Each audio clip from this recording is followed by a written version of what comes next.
In vehicles with iDrive 6, you can use Spotify just like at home. With BMW Apps, the Spotify smartphone app seamlessly integrates in BMW's iDrive system. Please be aware that you use your smartphone's data when using Spotify in the car. Make sure to have the BMW Connected app and the Spotify app with an active Spotify account on your smartphone. Connect your smartphone to the vehicle with Bluetooth.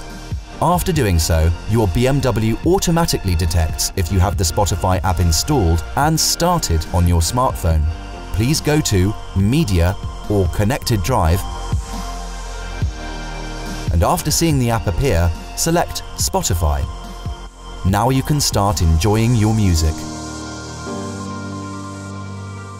Continue watching our how-to series to get the most out of your BMW.